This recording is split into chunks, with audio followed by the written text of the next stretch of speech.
Welcome to the Diversity Connector podcast, where we explore the rich tapestry of human experiences.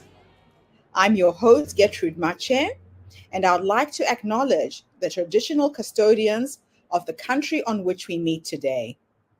I would also like to pay my respects to elders, past, present, and emerging, and together as we dive into conversations that bridge cultures, challenge stereotypes, and celebrate the unique perspectives each of us brings to the table.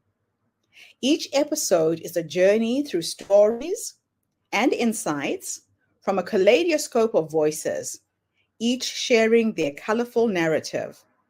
Whether you're at home, on the go, or just anywhere in between, you're now part of a community that values understanding, inclusivity, and the beauty of diversity. So plug in your headphones, get comfortable, and let's connect through the power of our shared stories. Welcome, and thank you for joining us on the Diversity Connector podcast. Hello, everybody, and welcome back to the Diversity Connector. This is Gertrude Mache here in beautiful Melbourne, Australia. And today I am graced with the presence of yet another fascinating young woman. Welcome, welcome, welcome to our tribe. Please tell everybody your full name, where you're based, and share your story with us today. Hi,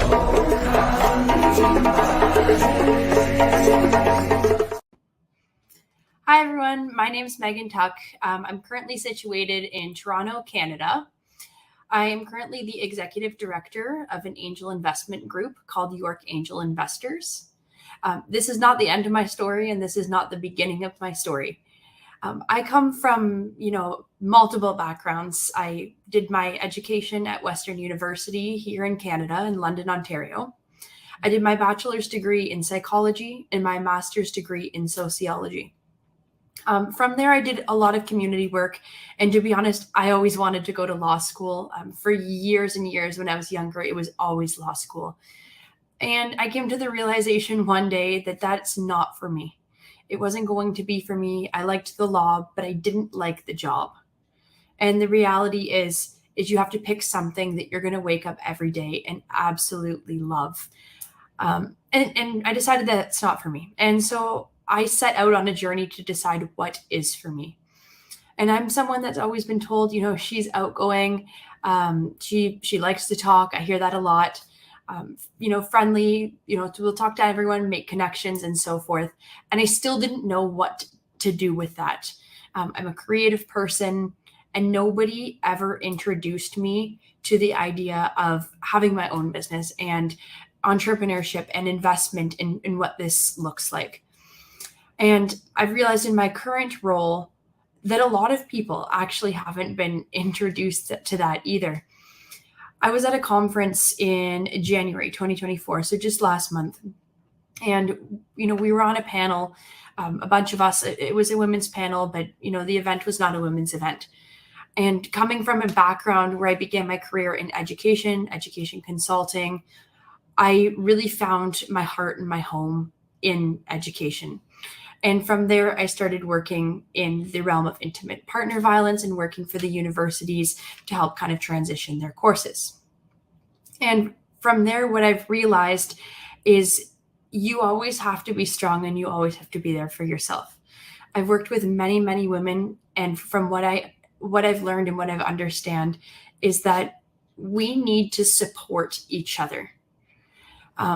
And, when I was speaking to Gertrude at the beginning, I said, I want to bring up a controversial, opinion here when it comes to talking about women, talking about career, talking about investment, entrepreneurship. And that is, if you're going to be a strong woman, then, you have to be able to support other women. And when we talk about women in the industry, we always talk about women versus men. And, we talk about pay discrepancies. We talk about how women always fall short of what men have. And yes, in many ways, if you look at the statistics, in many ways, that's true. And in many ways, there may be a reason for it and there may not be. And that's not the point that, I do want to make today.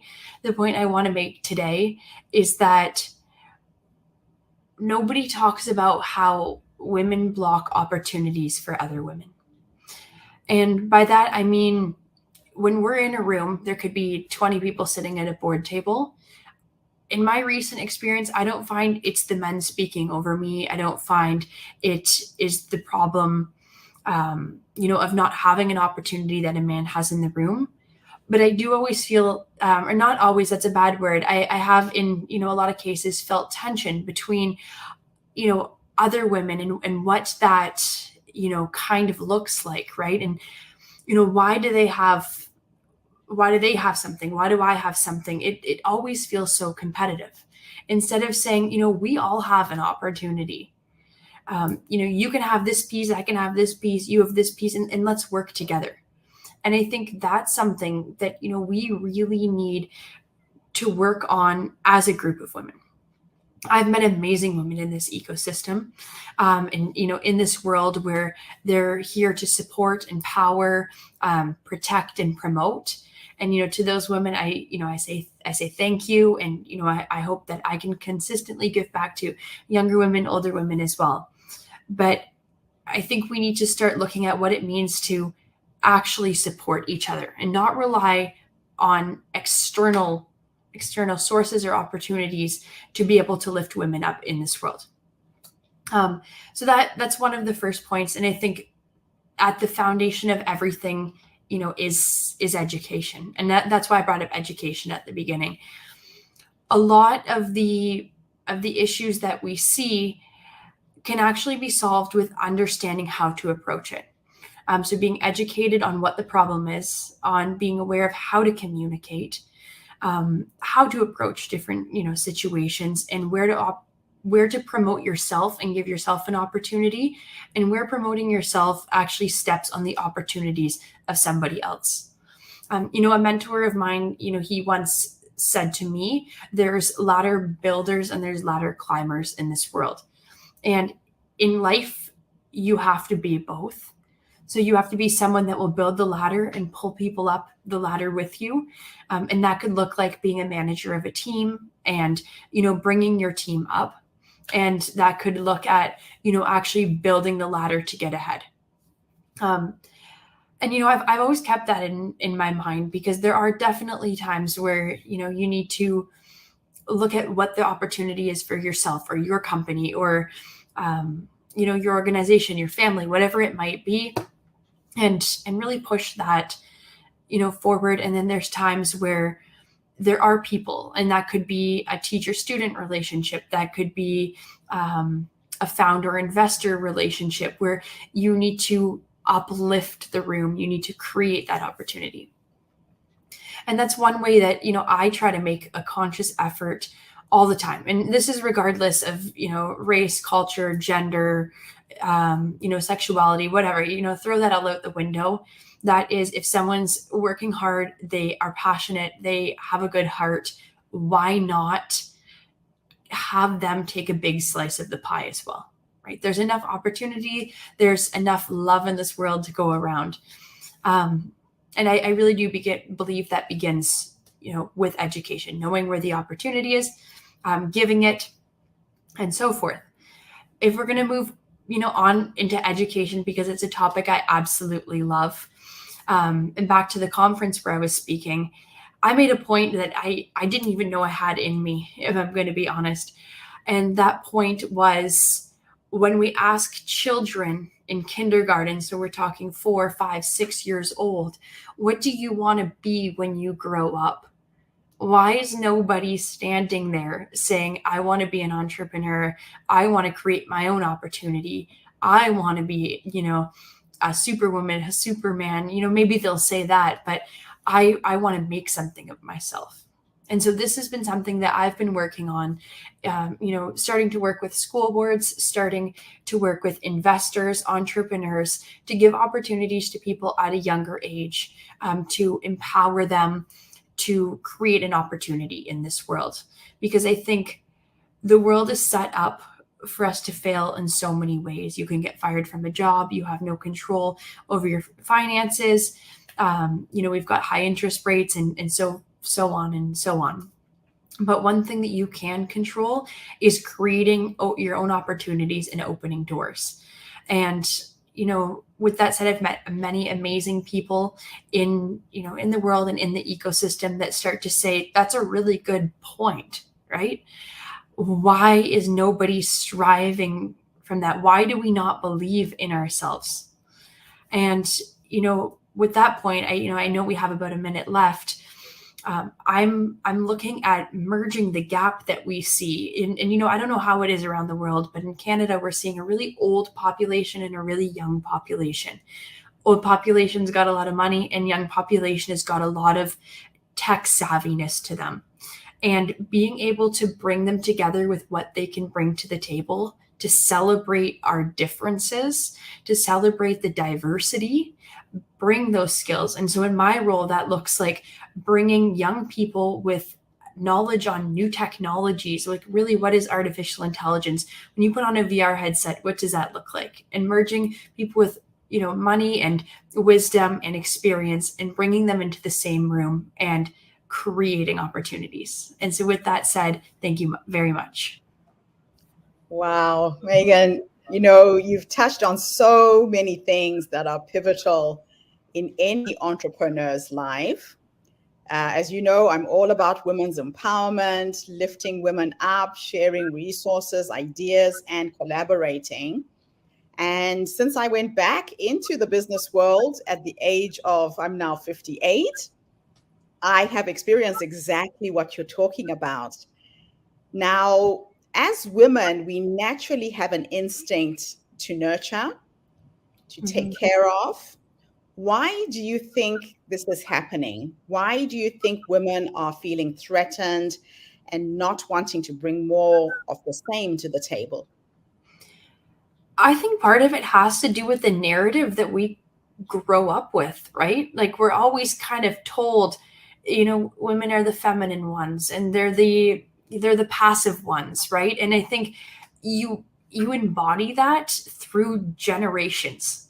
And I don't know how that passes, but I think it passes through parenting styles and so forth. And then there's this new wave of women can do anything that they want. And I think we're stuck in this mid zone, right? And there's constant conflict in all of our heads. I don't think it's intentional. I think it happens. And all of these emotions are constantly like this in our head saying, give her the opportunity. No, we don't do that. Give her it. No, we don't do that. And I think it's one of those things where we see, just like the same trend of intergenerational trauma. I think to some extent, it's like an intergenerational pattern that we have to break, that has to do with gender roles, etc., that we need to break away so we can get to the point where we really are all equal and we can promote each other. So in your experience, what are some of the biggest challenges that women face in supporting each other in the startup and VC world? And how do these challenges compare to those faced by their male counterparts? I think a lot of people are scared to look at women founders and tell them the truth. They're like, oh, it's very sweet. Come back with this and we'll have another look. It's never, the go-to-market strategy was not sufficient. It's because XYZ. And, your plan to pay yourself ridiculously high salaries is crazy. Right? Instead of saying it, like anyone would look at a company founded by a man and say, this is insane. Right? Yeah. But nobody does that with the women. And I think that's one part of the problem. I've also seen women not supported with the right advisors that get them ready for that criticism. Right? Okay. And I think women need to have those strong advisors, strong mentors. And that's why we see really great incubation programs, accelerators, angel groups, VC funds, where there have been successful women giving back or successful men giving back and saying, I see something here. I see a diamond in the rough in the founder and I want to coach her to be ready for it. because I see it with all different kinds of founders. I have them come into the room and watch the capital raise process, watch other companies pitch, and they come back to me regardless of gender and say, that's scary. I am not mentally ready for that. Right. And so I think because of the way we learn gender roles, women take that a little bit more to heart than men do. And I think it causes maybe the opportunity to shut down when really it needs to be, you don't need to shut down. This happens, this is normal, let's fix it, let's move forward, right? Yeah, I hope that answers the question. It does. It really does. It's all about preparation. So how do you think the broader culture within startups and VC firms influences the way women support or compete with each other?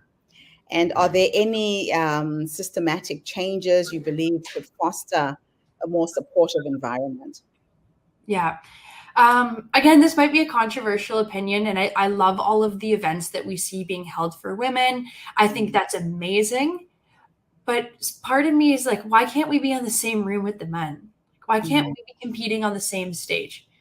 Right. And so I think it starts at not having a label. Like, why can't we have, this is an event for entrepreneurs or clean tech startups or fintech startups. And if women can't be included in that category, then I don't think it's an issue of it being women versus men. It's like, why aren't women at that caliber, right? What is that issue? Is it, the strength in advisors? Like I said, is it access to capital? Does family life get in the way? I don't want to start bringing up stereotypical things here, but what is it that makes, why do we have a divide? And we see the same thing, with other communities. I see it, with the Black community. I see it with the LGBTQ community. And I think we're all happy to support everybody, right? Yeah. Everybody should have a space. Everybody should have a voice. But I think by segregating it, we're not dealing with the root problem. Yeah. Right. And I don't want that taken the wrong way, because I'm very for, giving everybody their stage and their space, very for it. But does that then really promote equity and equality?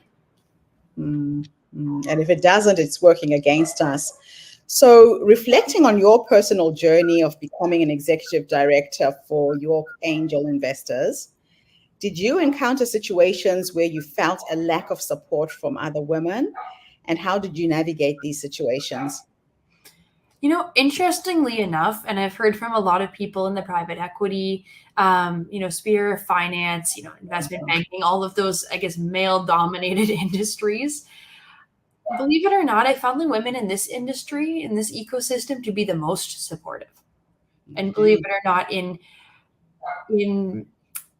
what's it called? Industries like education, where it's very female dominated. I actually found a bigger challenge.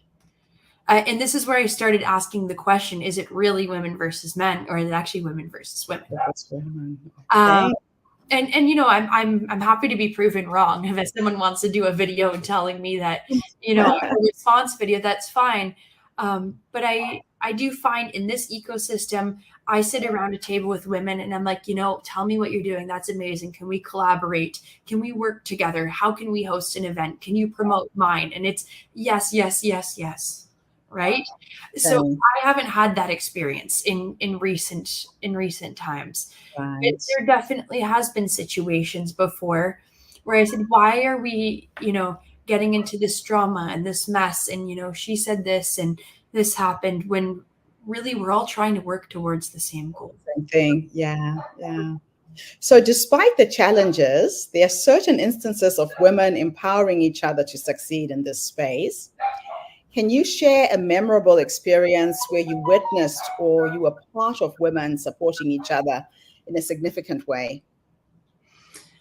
Yeah, so I would say recently there was an event, and unfortunately I didn't get to attend because I had the flu. I was quite sick, but I was really looking forward to it.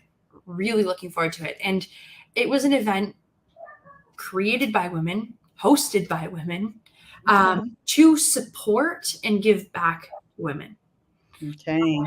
they were pulling women from everywhere, from high schools, from colleges, from companies, investors, women who are new to the country of all races, religions, and none of that mattered, right? It was, no one looked at, I'm more successful than you, I'm, been here in the country longer than you. Nothing like that mattered. It all came to, what can you bring to the table?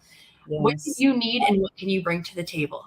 So it was an event. It was like a give and take event, Right. like Yes. a networking kind of event. And it was like, I can bring investors to the table, and Yes. I need, good startups. I need women who can be mentors to our startups. And someone Mm. goes, I want to be a mentor, but I need investment, right? So it was a way that actually facilitated, and I guess worked to stop the problem that I'm actually talking about. So I Okay. hate that I missed it, because apparently it was amazing, but the way it was organized, the intention behind it, Yeah. throughout everything that didn't matter, right? Oh, so good.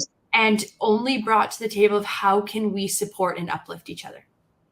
That is amazing. So, based on your observations and experience, what strategies could be implemented within startups and VC firms to encourage more solidarity and support amongst women? And that, I hate that question because I don't know, right? Because I've seen it. Like, we have funding requirements saying, how many clean tech startups have you invested in? How many women have you invested in? How many Black entrepreneurs? And I go, I can't force money out of people's pocket, right? And so if my investors don't invest, I need to look at the situation as the executive director and say, why didn't they invest in this company? Oh, this was Yes. missing. And then go back to the incubator and accelerator and say, what are you guys missing? And this is something that we've been talking about. Why aren't the startups moving from A to Z? Why do they come back to M and then do another incubation program? Where Yeah. are we failing each other? Right. And I wish I had an answer to that.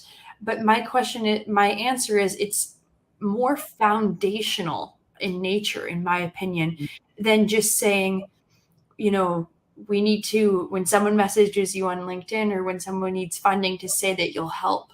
Like, I think it's more systematic in nature, and some Yeah. people do need more support, right? For example, Others. if you're a new immigrant and you struggle with English, you're going to need more support to get Mhm.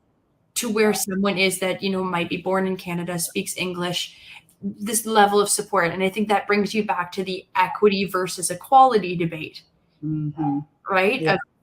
And so I think the answer lies somewhere in there. Somewhere in between. So, how important do you think mentorship and sponsorship are for women in startups and VC ecosystems? And what roles can these relationships play in overcoming the lack of support amongst women? I think it takes a massive ecosystem to support women. And Mhm. that's because women also are supporting a whole lot too. Yes. Um, Joanna, the founder of Nix, she is an amazing speaker. If anyone ever got to speak to her, and if she's ever watching this, then I hope to God she hears me say it. She's an amazingly inspiring speaker. And she actually talked about the dark side, right? She's the most successful female entrepreneur right now, in terms of being a solo founder. But she Yeah. actually talked about, it wasn't all rainbows, right? It really wasn't. She showed pictures of her sitting on the ground crying and saying, I'm going to give up. She told stories about how she's not going to be the mom that makes the cupcakes homemade and brings them to school. She goes, I'll bring them to school, but they're going to be store bought. Right. Yes. I remember her saying that, and I go, that's so authentic, right? Yeah. Admitting that you can't do it all, right? No. You need people in your corner. And she goes, my assistant, if I didn't have her, I wouldn't be where I am today. If I didn't have my kids' teachers at school helping them, I wouldn't be here, right? If I didn't have, she's talking about her husband and all that. And I said, what you're saying is you didn't do it alone, and you're not going to claim you did it alone. Even if No. you're a solo founder, you weren't a solo you're not a solo woman in life. It's so true. I don't know if you've seen her speak, but she's amazing. I need to look her up. So from your perspective, how effective are current diversity and inclusion initiatives in addressing the issues of women not supporting each other in startup and VC world? And are there any gaps or areas for improvement? I guess for areas for improvement, it's hard to say, because I think by being in the same room with successful women that have been able to make it through some of these situations, some of the drama, some of the politics, and all of that, you get to be around people that won't bring that side out of you. And I think by bringing forward those really strong women, right, and having them lead the way and having them host the event, having them run the narrative of how we should treat each other, is definitely, really contributing to the solution. And, Gertrude, I think what you're doing by just giving women the opportunity to speak and, have, show their side, show what they've done. The other thing is women are never given the opportunity to say, or I guess they're given the opportunity, but they never take it to say, what I'm doing is amazing. Yeah. Right. Owning that. Right. And owning that and saying, I've achieved this and this and this. It's always, I've done it. And I don't mean to be cocky about it. It's always right. It's, you wouldn't hear that, coming out of a man's mouth. You would hear, oh yeah, by this age, I achieved this and this and this, and I'm amazing. Right. That's what we need to learn how to beat our own chests and be proud of what we've achieved. Yeah. And I think we need to learn, to be comfortable with it, right? Like, can you look in the mirror and really say, I'm an amazing woman because I've achieved this and this and this, without feeling like slightly uncomfortable? Like, yeah. And I think we need to get past that, right? We need to get to the point where we're not just saying it about each other, but we're saying it and believing it about ourselves. That's so true. So what advice would you give young women entering the startup and VC space who may be concerned about finding or offering support amongst their female peers? I would say there's a few things. So one, you're going to fail somewhere, right? Whether it's an investor tells you this is the worst idea they've ever heard, right? that might happen. And to be comfortable with failure, right? I think as women, we always say we have to get it perfect the first time, right? It's not going to happen, right? Someone will tell you your valuation's unfair. Someone will tell you you're not going to cut it as a founder. I mean, someone might say you're going to get pregnant soon. Whatever, right? There's mean people out there, right? And don't let one mean person or one failure put you down, discourage you and put you down, right? Say, it happens and move on. It's hard because you might remember it for the rest of your life, but it's one person. And how many people do we have on the earth now? 8 billion or something like that. There's a lot of people that still could be in your corner, right? And I would also say, learn how to treat yourself kindly, right? You don't need to be working 6 a.m. to 5 a.m. the next day in order to make it or to feel like you deserve it. And when you win, celebrate those wins and celebrate the loss, right? I know in one of the biggest failures I've ever done, I said, well, we might as well pour a drink because that's one way we're never going to do it again. Exactly. They're just stepping stones to where you're going. The failures are just stepping stones, really.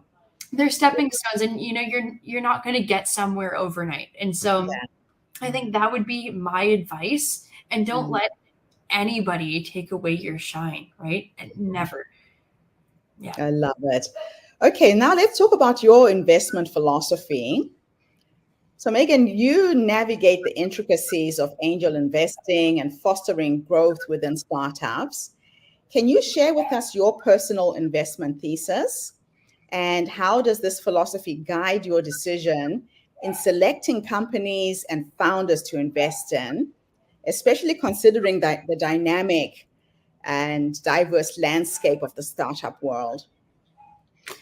Yeah. So first of all, at York Angel Investors, we're not a fund. So we don't, people don't invest into the fund and then we deploy capital. Mm-hmm. We have investor members who all invest in, whatever they want to put their money towards. So in my role, I can't make investment recommendations.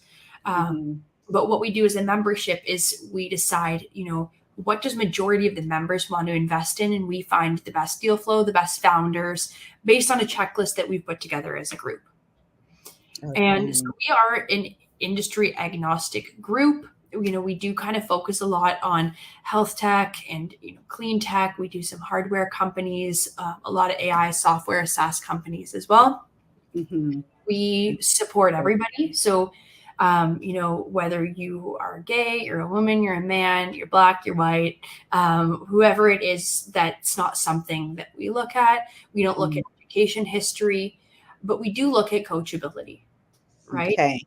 Yeah. Can you take criticism? Are you willing to say, that's not really what I had in mind, but I'm interested in hearing that perspective? Yeah. I look at people before I look at anything else. I can bring in the best product advisor and we can fix your product. We can fix your go-to-market strategy. We can, bring on people that could potentially buy your product, help with revenue, sales. All of that can be fixed. But I can't fix who somebody is. Well, that's so true. And so I focus on that first. And we usually do half an hour meetings with the founders just to start. And in the first 15 minutes, I don't ask them anything about the company really. Right. Okay. I start asking why did you do this? What problem did you experience in life that makes you so passionate? Right. Yeah. We're going to invest in, when you put an angel investment, you're sometimes looking at 7 to 10, 11, 12 years before you are going to see anything happen to that investment. Yeah. And the question that I'm looking to answer is if I'm going to put this forward as an investment opportunity, how do I know that this person has it in their heart? They beat and bleed to this idea and they're going to be around in 10 years. And, sometimes it's 2, 3, 4, 5, but how do I know you're not going to quit tomorrow? Yeah. And that you're going to make the call saying, I don't know what to do. I'm frustrated and I want to give up and I need help. That's what I look for. That's fantastic. So my last question for you is going to look forward into the future. As the startup and VC landscape evolves, what changes do you hope to see in the way women support each other in this industry? And are there any particular trends or movements you feel optimistic about?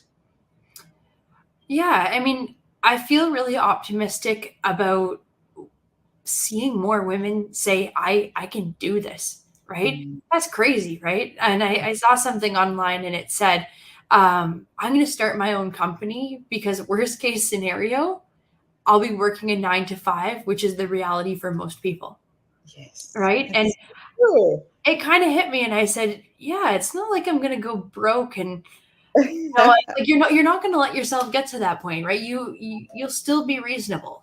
If you have what it takes to make the leap, then you're going to have what it takes to decide it's not working too. Right. Yeah. So I'm optimistic over the fact that there's a space for women to exist.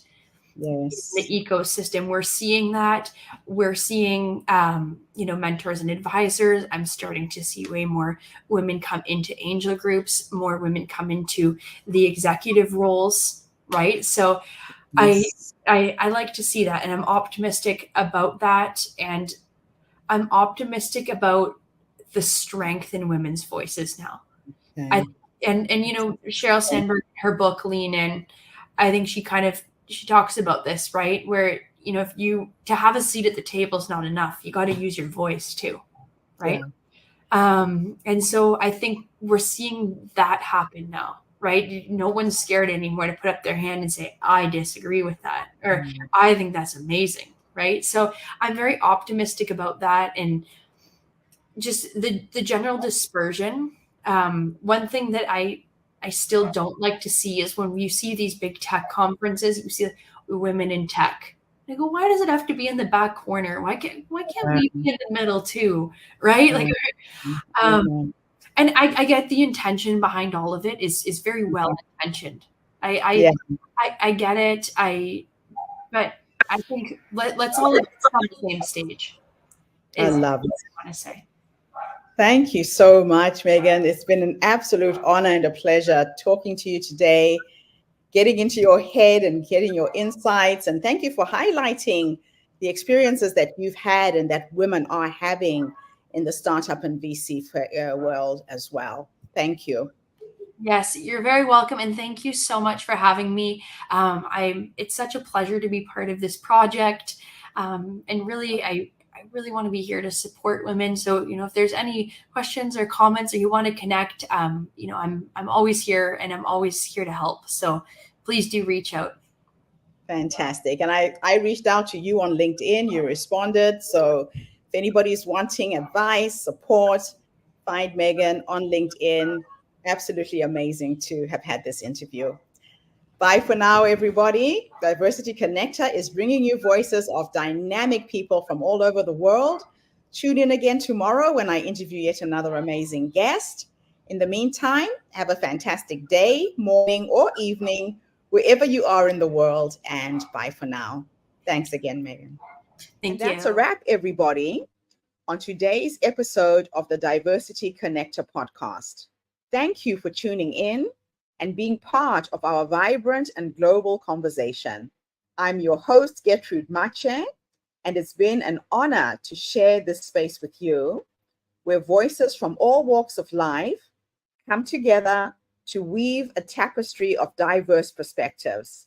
Remember, every story you've heard today is a thread in the larger fabric of our shared humanity. So, as you step back into your world, carry these stories with you and let them inspire you to embrace and celebrate the rich diversity around us. Don't forget to subscribe, rate, and review our podcast to help us share these inspiring stories with more listeners. Do follow us on social media by looking for the Diversity Connector podcast for more updates. Until then, keep connecting, keep listening, and keep celebrating the beauty of diversity. This is the Diversity Connector podcast signing off. Stay curious, stay open,